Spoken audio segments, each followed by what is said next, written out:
ये रहा आपका यूपी पॉलीटेक्निक 2021 का क्वेश्चन पेपर, जो कि आज 22 मार्च 2022 को हुआ है। और ये सेकेंड शिफ्ट का क्वेश्चन पेपर है, इसलिए जीएस के इसमें जो 25 सवाल हैं उनके आंसर्स हम डिटेल में देखने वाले हैं। 100% एक्यूरेट आंसर होंगे और फटाफट आपको ये हम बताने की कोशिश करेंगे। चलिए शुरू करते हैं हम। ये रहा आपका पहला प्रश्न कहता है, काली मिट्टी के संदर्भ में इनमें से कौन सा कथन सही है या सही हैं।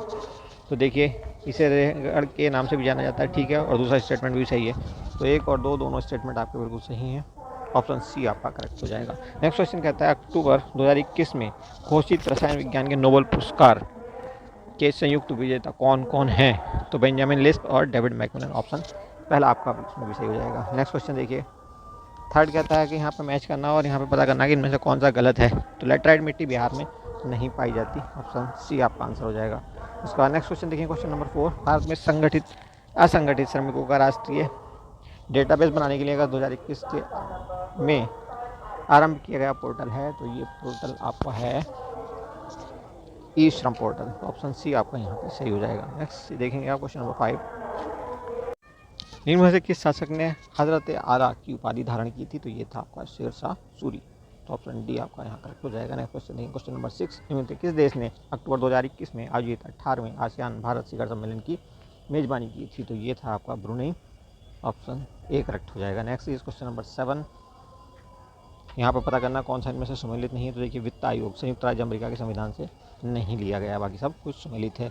8 नंबर देखिए, बनारस में केंद्रीय हिंदू विद्यालय जिसे CHS कहते हैं की स्थापना किसने की थी। तो ये की थी एनी बेसेंट ने, ऑप्शन बी सही हो जाएगा। Next question number 9, Madhya Pradesh में विदिशा के पास बेजनगर में गरुड़ ध्वज स्तंभ किसने बनाया था। तो ये थे हेलियोडोरस।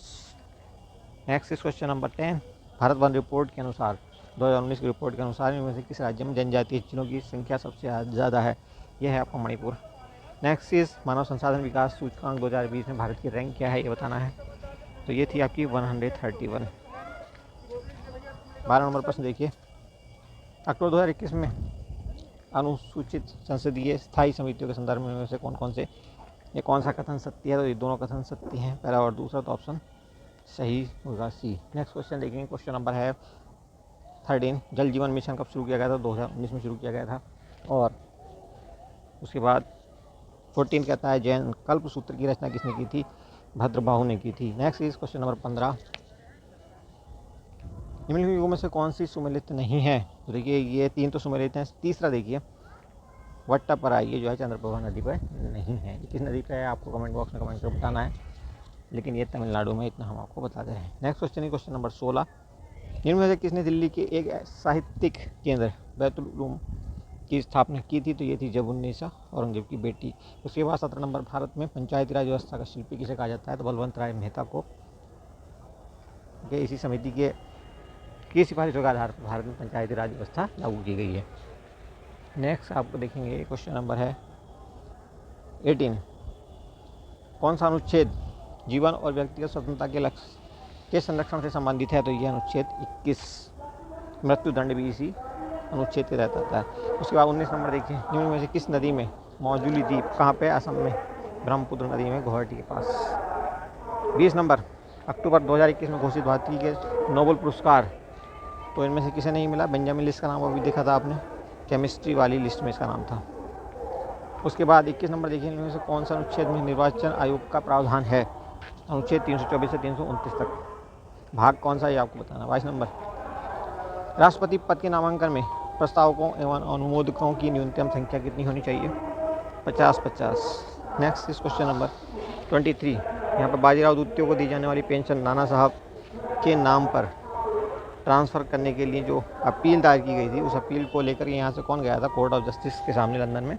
तो ये थे अजीमुल्लाह खान, ऑप्शन पहला सही। बहुत अच्छा सवाल है ये। 24 नंबर, इनमें से किसने भारतीय स्वतंत्रता संग्राम के दौरान लाठी क्लब की स्थापना की थी।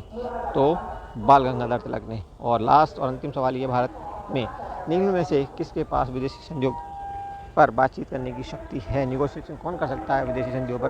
तो ये पार्लियामेंट ऑफ इंडिया या भारतीय संसद कर सकती है। तो ये थे 25 प्रश्न जिन्हें हमने काफ़ी कोशिश की 100% एक्यूरेट बताने की, और होपफुली ये 100% एक्यूरेट है भी। अगर आपको लगता है कोई सवाल गलत है तो आप कमेंट करके बता सकते हैं। Thank you for watching, see you soon.